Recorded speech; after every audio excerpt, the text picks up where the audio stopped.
Hello students, आज हम पढ़ेंगे वैदिक गणित। और वैदिक गणित में बात करेंगे वर्ग की। और वर्ग भी किस विधि से निकालना? कैसे? निखिलम विधि से।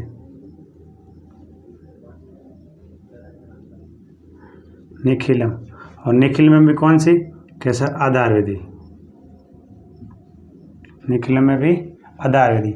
जैसे कोई आपको एक प्रश्न दे दिया कि 103 का आपको वर्ग ज्ञात करना है। जैसे आपको क्वेश्चन दिया, आपको 103 का वर्ग ज्ञात करना है, तो पहले बात करेंगे सर वर्ग का फॉर्मूला क्या होता है।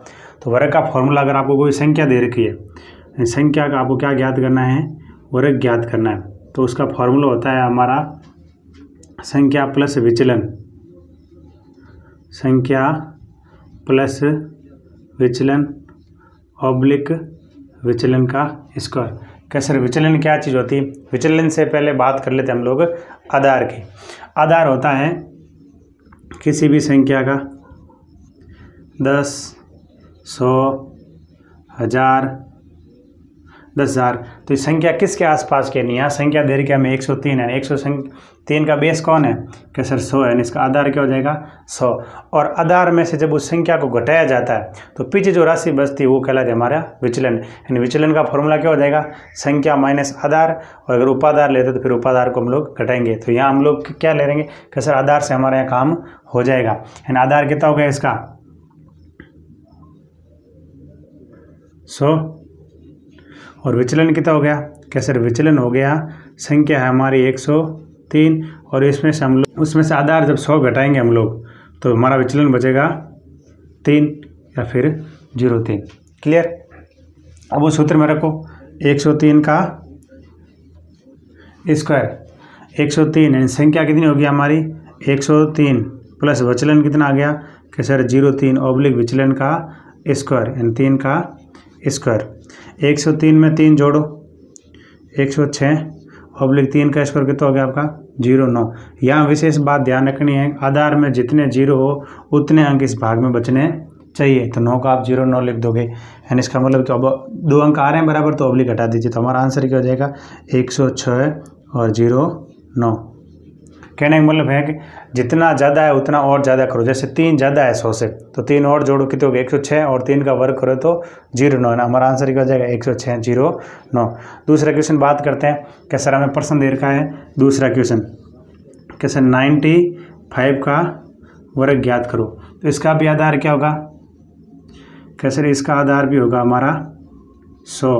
और विचलन, क्या सर? विचलन होता है संख्या माइनस आधार। तो संख्या है 95, उसमें से अगर आप 100 घटाओगे तो आपका विचलन बचेगा -5।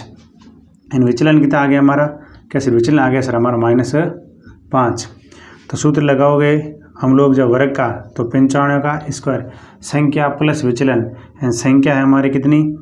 95 प्लस विचलन कितना है? सर विचलन -5 ऑब्लिक विचलन का स्क्वायर, यानी -5 का क्या हो गया?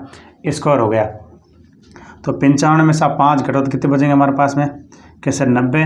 और 5 का जब स्क्वायर करो तो क्या बन जाएगा? प्लस का 25।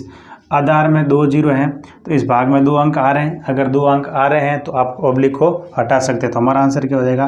क्या सर? 9, 0, 25। क्लियर? ये हो गया हमारे आधार वाले सवाल। अब बात करते हैं उपाधार वाले सवालों की। वर्ग उपाधार से और आपको निखिलम विधि ही काम में लेनी है। तो सर इसका क्या सूत्र होता है? तो इसका सूत्र होता है हमारा संख्या का स्क्वायर यानी वर्ग। वो होता है हमारा संख्या प्लस विचलन। जो उसमें था वही सूत्र सेम है, बस फर्क इतना है कि संख्या प्लस विचलन को आप उपाधार अंक से क्या कर लोगे? गुणा कर लोगे। और ऑब्लिक यहाँ क्या आ जाएगा आपका? कैसे? विचलन का स्क्वायर। जैसे हमने कोई एक एग्जाम्पल लिया, जैसे मैंने एग्जाम्पल लिया कि सर 225 का वर्ग ज्ञात करो। 225 का वर्ग ज्ञात करना है। तो 225 का आधार तो क्या हो जाएगा आपका? 100। अब संख्या 100 के आसपास की है लेकिन 100 से भी थोड़ी बड़ी है। इसका मतलब हमें क्या लेना पड़ेगा? उपाधार। तो उपाधार हम कितने लेंगे? 200 लेंगे। तो 200 के आसपास की संख्या है तो हमारा उपाधार क्या हो जाएगा? कैसे? उपाधार हो जाएगा हमारा 200, यानी आधार को आपने किस अंक से गुणा किया तो आपको उपाधार मिला 2 से, तो आपका उपाधार अंक कितना हो जाएगा आपका 2।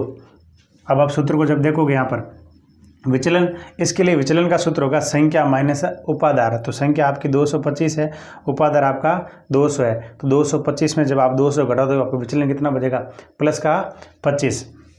अब संख्या का स्क्वायर है 225 का स्क्वायर, क्या बचेगा पीछे के उपाधार अंक, तो उपाधार अंक कितना हमारे पास के सर 2 कोष्टक संख्या कितनी 225 प्लस विचलन कितना बचेगा के सर 25 और ऑब्लिक विचलन का स्क्वायर यानी 25 का स्क्वायर। 225 में जब आप 25 जोड़े तो हो जाएंगे आपके 250 एंड 2 इंटू 250 और 25 का स्क्वायर क्या जाएगा आपका 625। 625 में मतलब यहाँ आधार में कितने जीरो हैं 2, तो यहाँ 2 अंक ही आने चाहिए, एक अगला अंक आगे चला जाएगा। तो 250 को आप 2 से गुणा कितने हो जाएंगे आपके 500 और 6 कहाँ जाएंगे आगे ये प्लस में, और यहाँ कितने बचेंगे 25। अब 6 यहाँ आगे आएंगे तो 500 और 6 कितने जाएंगे 506 और ऑब्लिक क्या बचेगा 25। अब बराबर 2 अंक बचे हुए हैं तो आप ऑब्लिक हटा सकते हो। हमारा आंसर क्या आ जाएगा, कैसा आंसर आ जाएगा हमारा 506 25। क्लियर। अब इसका एक और एग्जाम्पल देखते हैं। जैसे मैंने क्वेश्चन लिया 204, एग्जाम्पल 204 का क्या ज्ञात करना, हमें वर्ग ज्ञात करना है निखिलिम विधि से। तो इसका आधार लेंगे तो आधार कितना आ जाएगा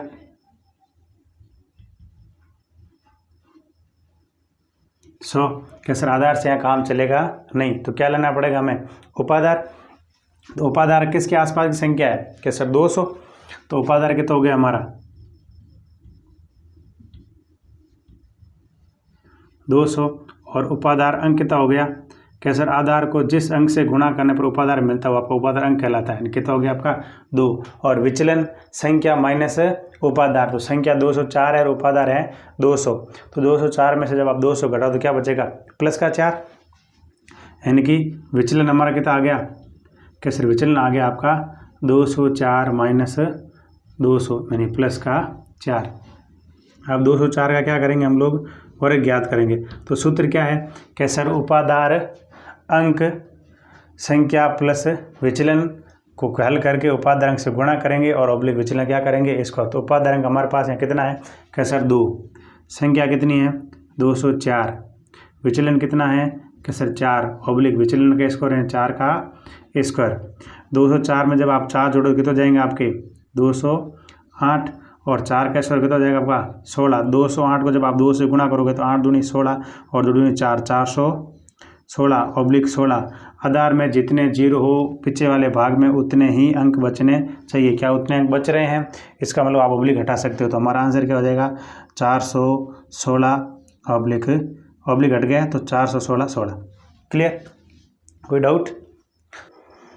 चलिए बच्चा अब बात करते हैं हम लोग घनफल ज्ञात करना, वो भी निखिलम विधि से। तो कैसे जब आधार वाली विधि काम लेते हैं तो निखिलम का सूत्र क्या होता है। तो किसी संख्या का अगर आपको घन ज्ञात करना है और उसमें आप आधार विधि लगा रहे हैं तो होगा संख्या का क्यूब, यहाँ होगा आपका संख्या प्लस 2 गुणा विचलन ऑब्लिक 3 गुणा विचलन का स्क्वायर और यहाँ ऑब्लिक हो जाएगा आपका विचलन का क्यूब।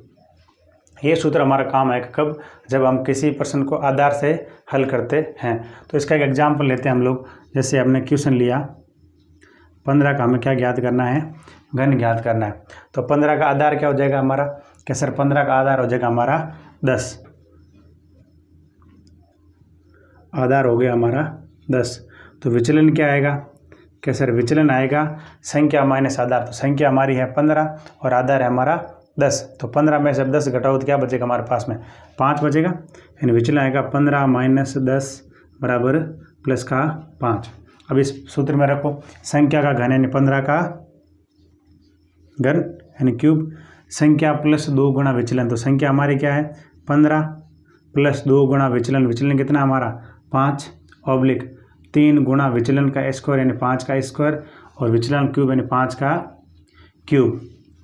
अब 5 को 2 से गुणा करो तो 10, यानी क्या हो जाएगा हमारा क्या सर 15 प्लस 10 ऑब्लिक 3 इंटू 5 का स्क्वायर हो गया हमारा 25, 5 का क्यूब 125,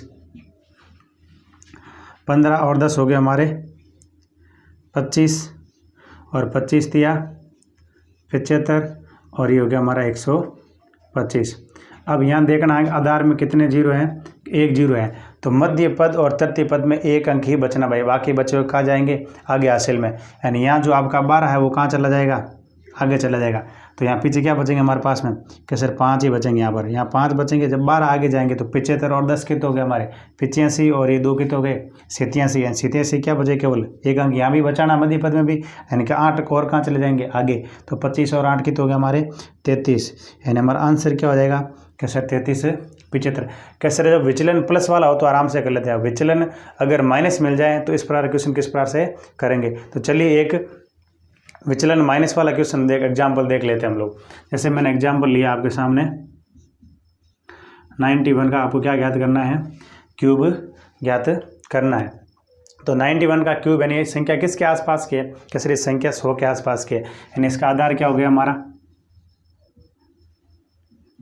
कैसे आधार हो गया हमारा 100 और विचलन क्या हो जाएगा, कैसे विचलन का सूत्र होता है संख्या माइनस आधार या उपाधार। यानी संख्या कितनी है हमारी 91, उसमें से अगर आप 100 घटाओगे तो आपका विचलन है वो बचेगा माइनस का 9। क्या बचेगा माइनस का 9।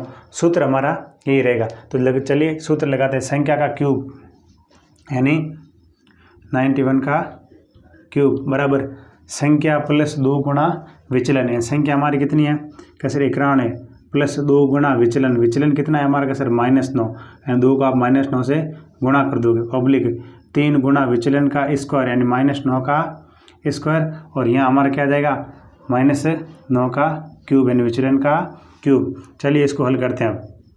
-9 को जब आप 2 से गुणा करोगे तो माइनस का 18 ऑब्लिक 3, -9 का जब आप स्क्वायर करते हो तो क्या बन जाएगा आपका प्लस का इक्यासी।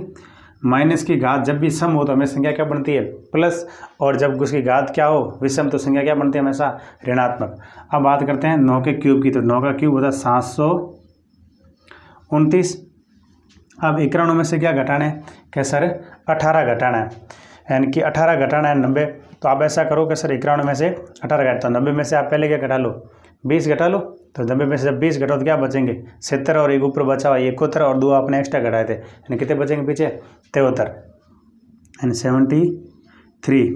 81 को 3 से गुणा करो, 3 और 8 3 24, और यहाँ आपका क्या आ रहा है कि सर माइनस का 729 आ रहा है, माइनस का 729, ये रहा माइनस का 729।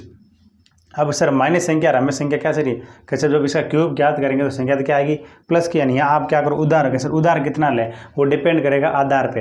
अगर आप एक उधार लेते हैं मध्य पद से तृतीय पद में तो 100 बनता है, यानी यहाँ संख्या प्लस बढ़ाने के लिए क्या चाहिए कि सर 729 है, इसका मतलब क्या चाहिए हमें 800 चाहिए। तो यहाँ से हम कितने उधार लेंगे कि सर हम यहाँ से 8 उधार लेंगे, कितने लेंगे 8, यानी माइनस का 8। जब हम यहाँ से 8 उधार लेंगे तो यहाँ क्या बचेगा कि सर यहाँ बचेगा हमारा 73, और 43 में से जब हम लोग 8 घटाएंगे यानी 3 ये चले जाएंगे और 5 दूसरी वाले यानी 235। तो यहाँ तो बचेगा हमारे पास में 235, और 8 यहाँ आते क्या बन जाएंगे कि सर 800 माइनस 729। क्लियर। अब यहाँ आधार में कितने जीरो हैं 2 जीरो, तो 2 अंक ही बचने चाहिए। तो 800 में से जब आप 729 घटाओगे तो पीछे क्या बचेगा कि सर पीछे बचेगा हमारा 71, और यहाँ क्या बचेगा क्या सर यहाँ 3 अंक का, तो हमें कितने अंक लेने हैं 2 हैं, 2 कहाँ चला जाएगा आगे चला जाएगा, यानी यहाँ कितना बचा हमारा 35, और जब 2 आगे गया तो 72 और 2 कितने हो गया हमारे 75, यानी हमारा आंसर आ गया 75, 35 और 71। डिपेंड करता आधार में जितने शून्य हो मध्य पद में और तृतीय पद में उतने ही अंक होने चाहिए। तो ये हो गया हमारे कौन से आधार विधि से। अगर आपको निखिलम विधि से क्या ज्ञात करना हो घन ज्ञात करो, और किससे सवाल हो रहा हल हो रहा हो कि सर आधार विधि से हल हो रहा। चल अब देखते हैं जो आधार से हल नहीं होगा किससे होते हैं उपाधार से हल होते हैं, उन क्वेश्चनों की बात करते हैं और उसके लिए क्या फॉर्मूला होता है उसकी बात करते हैं। उसके लिए फॉर्मूला ये होगा, हमारा फॉर्मूला यही सेम ही रहेगा। जो मध्य पद है इसको आप किससे गुणा कर दो कि सर उपाधार अंक से गुणा कर दो। और ये जो पूरा सिस्टम है प्रथम पद आपका, इसको आप क्या करोगे, उपादार अंक के स्क्वायर से गुणा कर दो। क्या कर दोगे, उपादार अंक के स्क्वायर से गुणा कर दो। तो चलिए देखते हैं क्वेश्चन। देखते हैं 32 का घन ज्ञात करना। यानी जब इसका हम आधार यहाँ लेंगे तो 10 हो जाएगा, और आधार 10 से काम नहीं चलेगा। उपाधार कितना लेंगे हम लोग, कैसे 3 × 10 यानी कितना लेंगे 30। और उपाधार विधि से हमें क्या ज्ञात करना है, घनफल ज्ञात करना है। यानी इसका आधार तो कितना हो गया, कैसा आधार हो गया हमारा 10 और उपाधार हो गया हमारा 30। जब विचलन हम लोग ज्ञात करेंगे तो विचलन क्या आता है कि सर संख्या माइनस आधार या उपाधार। 32 में से जब हम लोग 30 घटाएंगे तो क्या बचेगा हमारे पास में, कैसे प्लस का 2 विचलन। ये सारे मान किस में रखेंगे, इस सूत्र में। सूत्र सर आधार वाला सेम है, प्रथम भाग आप उपाधार अंक के स्क्वायर से गुणा करो। किससे गुणा करोगे, उपाधार अंक के स्क्वायर से। और मध्य पद को केवल किससे गुणा करोगे, उपाधार अंक से। ये नई चीज़ जोड़ेगी, बाकी फॉर्मूला वही रहेगा। उपाधार अंक कितना है हमारा, कैसे 10 को किससे गुणा किया हमने, 3 से, तब हमें क्या मिला उपाधार। उपाधार अंक कितना हो गया हमारा 3। यानी यहाँ क्या करोगे कि सर 32 का क्यूब, उपाधार अंक का स्क्वायर। उपाधार अंक कितना हमारा, क्या 3। यानी यहाँ हो जाएगा 3 का स्क्वायर। कोष्टक संख्या प्लस 2 गुणा, तो संख्या हमारी है 32 प्लस 2 इंटू विचलन। विचलन हमारा कितना है 2 ऑब्लिक उपाधार अंक। उपाधार अंक हमारा कितना है 3 इंटू 3 और विचलन का स्क्वायर। विचलन स्क्वायर मतलब कितना हो गया हमारा 2 का स्क्वायर। अब विचलन का क्यूब, यानी 2 का क्या हो जाएगा हमारे पास में क्यूब। अब 3 का जब हम स्क्वायर करेंगे तो कितना आएगा हमारे पास में, कैसे 3 का स्क्वायर आ जाएगा हमारे पास में 9, और 2 को 2 से गुणा किया तो 4, और 32 में जब आपने क्या जोड़े 4 तो कितना हो जाएगा हमारा 36। तो 9 इंटू 36, 3 को 3 से गुणा किया 9, और 2 का कितना स्क्वायर हो गया 4, और 9 को जब आपने 4 से गुणा किया तो 9 चौके, तो यहाँ भी कितना हो गया आपका 36 ऑब्लिक 2 का क्यूब है। 2 इंटू 2 4, और 4 को जब आप 2 से गुणा करोगे तो 8। 36 को 9 से गुणा करो, 9 को 6 से गुणा किया हमने 54, असल 5, 9 3 27, 27 और 5 कितने हो गए हमारे, 27 और 5 हो गए सर 32। और यहाँ ध्यान रखें आधार में कितने जीरो हैं, 1, तो यहाँ भी 1 अंक बचना चाहिए। इसका मतलब ये 3 कहाँ आ जाएगा, कैसे 3 तो आ जाएगा यहाँ पर आगे, और यहाँ कितने बचेगा 6, और अंतिम पद में 1 अंक ही ऑलरेडी है पहले से, तो हम 1 अंक को यहाँ पर रखेंगे। जब 3 यहाँ आएंगे तो 224 और 3 कितने जाएंगे, कैसे 327। तो ये तो हो गया हमारा 327, यहाँ हो गया 6 और यहाँ हो गया 8। जब 1 अंक बच गए तो हम ऑब्लिक को हटा देंगे, तो हमारा आंसर हो जाएगा 3 2 7 6 और 8, यानी 32,768। 208 का घन ज्ञात करना है। तो यहाँ आज का आधार लेंगे तो कितना आ जाएगा, कि सर आधार इसका आ जाएगा 100, और उपाधार कितना आ जाएगा 200। तो आधार तो आ गया हमारा 100, और उपाधार कितना आ गया 200, और उपाधार अंक कितना आया, कि सर 2, और विचलन क्या होगा, कि सर संख्या माइनस उपाधार है। 208 में जब आप 8 घटाओगे तो विचलन क्या बचेगा हमारा, कि सर विचलन बचेगा, जब आप 208 में से 200 घटाओगे तो विचलन क्या बचेगा हमारा, कि सर 8 बचेगा। ये सारे मान किस में, कैसे इस फॉर्मूले रख दो। फॉर्मूला क्या है, कि सर उपाधार अंक का स्क्वायर कोष्टक संख्या प्लस 2 गुणा विचलन ऑब्लिक उपाधार अंक 3 गुणा विचलन का स्क्वायर ऑब्लिक विचलन का क्यूब। हमें ज्ञात क्या करना है, कि सर 208। तो 208 का जब करोगे तो क्या लिखोगे आप लोग, कि सर ये 208 है, इसका क्या ज्ञात करना है क्यूब। तो उपाधार अंक का स्क्वायर है, उपाधार अंक यहाँ पर कितना है, कि सर 2, तो 2 का क्या ज्ञात कर लोगे आप लोग स्क्वायर। कोष्टक संख्या कितनी है 208 प्लस 2 गुणा विचलन है 2 इंटू 8 ऑब्लिक उपाधार अंक कितना है, कि सर 2 इंटू 3 सूत्र में ऑलरेडी है, और विचलन का स्क्वायर मतलब हो गया 8 का स्क्वायर, और यहाँ हो जाएगा आपका 8 का क्यूब। चलिए आगे इसको हल करते हैं। 2 का स्क्वायर हो जाएगा आपका 4, 8 को आप 2 से गुणा करो तो 8 दूनी 16, और 16 और 208 जब आप जोड़ोगे तो जाएंगे 224, यानी 4 इंटू 224 ऑब्लिक 3 को 2 से गुणा कितना हो गया आपका 6, ये आ गया आपका 6, और 8 का स्क्वायर कितना हो गया आपका 64, और 8 का हमें क्या ज्ञात करना है यहाँ पर क्यूब। तो 8 का क्यूब होता है हमारे पास में 12। अब आगे इसको हल करो, 4 को 4 से गुणा करेंगे तो 16, 4 दूनी 8 और 1 9 और 896। 6 को 4 से गुणा किया 24, 6 चंग 36 और 2 कितने हो गए हमारे पास में 38 और यहाँ 512। अब यहाँ हमारे आधार में कितने जीरो हैं, 2 जीरो, यानी यहाँ भी हमारे 2 अंक चाहिए, यहाँ भी हमें कितने अंक चाहिए 2, यानी तीसरा अंक 5 कहाँ चला जाएगा, यहाँ आगे चला जाएगा। तो यहाँ कितने बचेंगे हमारे पास में 12। जब ये 5 आगे जाएंगे तो 384 और जब आप इसमें 5 जोड़ोगे तो कितने हो जाएंगे 389। तो 89 तो यहाँ बच जाएगा और 3 फिर कहाँ चला जाएगा यहाँ पर और आगे चला जाएगा ये वाला 3। तो 3 जब इसमें जोड़ोगे तो 896 और 3 कितने 899 और ये हमारा क्या हो जाएगा, आपका आंसर हो जाएगा। क्लियर। तो ये था हमारा निखिलम विधि से वर्ग ज्ञात करना आधार उपाधार से, और फिर हमें घनफल ज्ञात करना आधार और उपाधार से। चलिए नेक्स्ट वीडियो में बात करते हैं हम लोग वैदिक विधि से भाग देने वालों की, तवचांग विधि की और प्रवर्ती योजित विधि की और निखिलम विधि की।